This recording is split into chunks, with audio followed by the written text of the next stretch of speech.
in a study. It was found out that whenever you clap, you enliven your heart and make things perform better. So fellow Toastmasters and guests, let's clap for our hearts.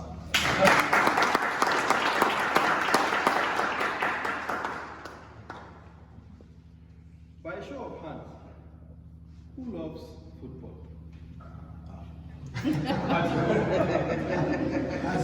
And who plays football?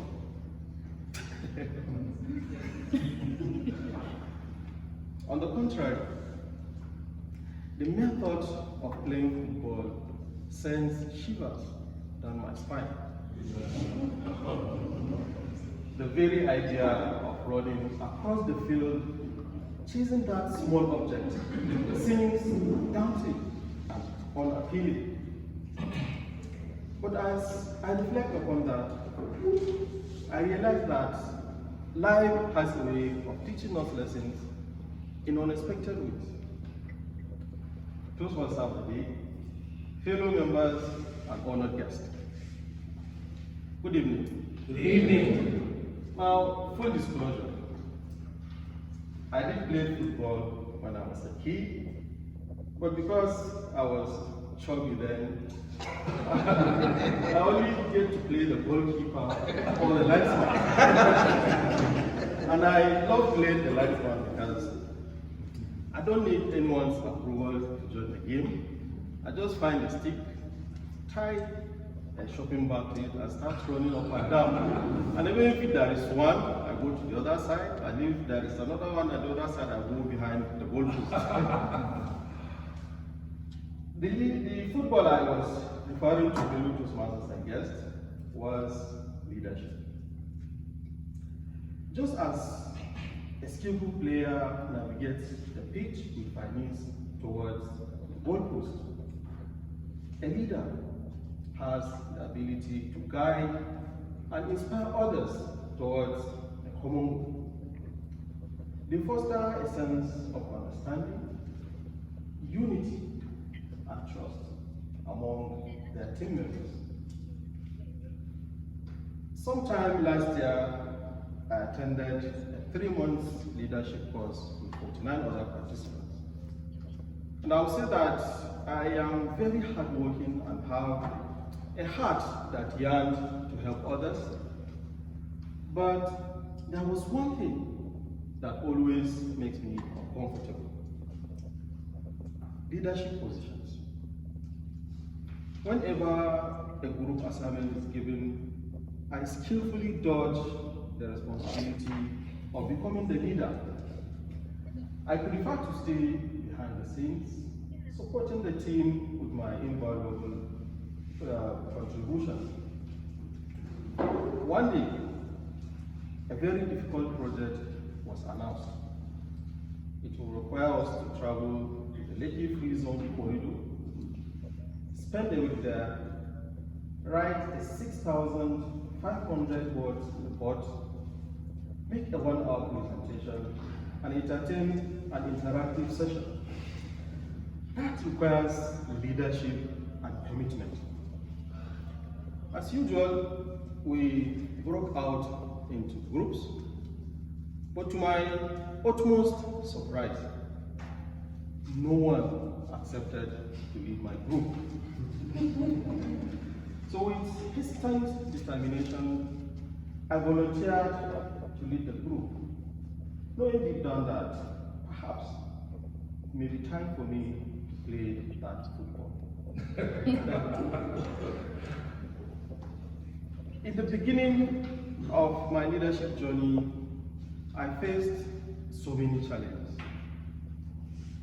I saw firsthand the complexities of dealing with different personalities, managing conflicting ideas, and even keeping everyone motivated.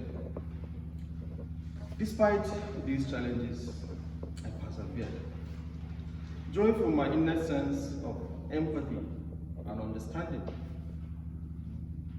I listened to everyone's perspective, and with patience and tact, I encouraged collaboration and consensus building.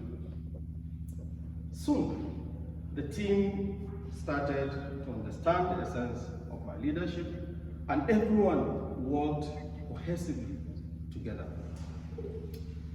However, as the project goes on, some members started to slack off, leaving the bulk of the responsibility on my shoulders. It was so difficult that I started to have doubts and insecurities. And I thought, was this leadership journey turning out to be a mistake? And I called my leadership mentor and explained to him. He told me that leadership is not about taking the bulk of the responsibility. It is about fostering a sense of responsibility and accountability in others. Having some strength, I gathered the team and explained to them that shouldering the project's responsibility is taking its toll. The team responded with empathy, and soon everyone was back on board, and we produced an outstanding report. Oh, I didn't mention that there was a trophy attached and a cash prize of 500,000. Oh, wow. And we won it.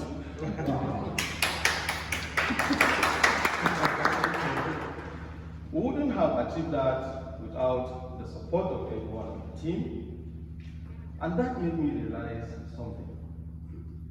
Leadership is not about staying in the front. It is about bringing out the best in others. It also made me realize another thing, that going out of my comfort zone and shouldering responsibilities led to my most profound growth. Going on, I carried the lessons from that project into Toastmasters, where I accepted to serve as the chartered treasurer of this great club. And I will say that I've made some positive contributions in my own quiet and powerful way.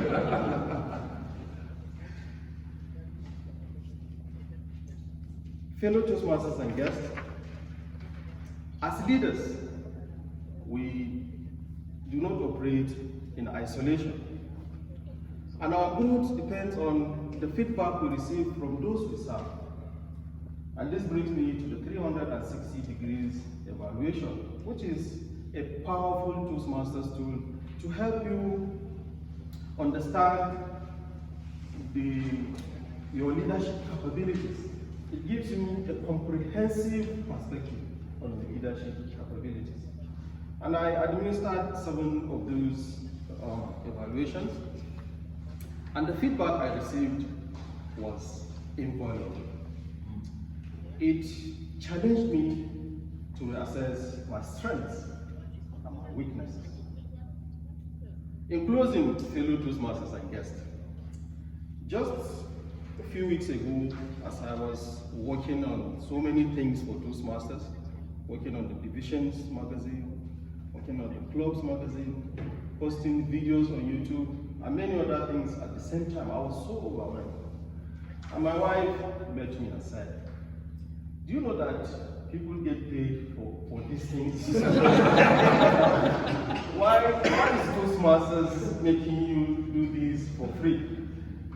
Oh, did I mention that she's a very positive type? She will ask you a question, and before you even respond, you get 10 follow-up questions. And I have a way of always getting her off my back. I said, "Yeah, I think you are right. You can go, I will call the treasurer." She said, "The treasurer? Why are you not the treasurer last year?" So fellow Toastmasters and guests, don't be like me. Go out there.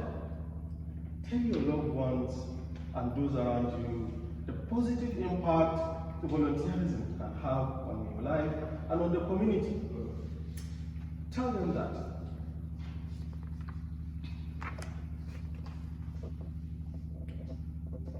Volunteerism has the ability to foster a sense of purpose, responsibility, and growth in the volunteers themselves.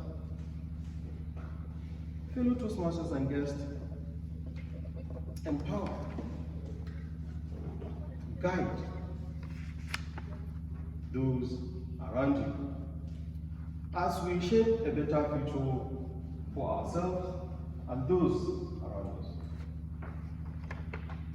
Toastmasters. Wow.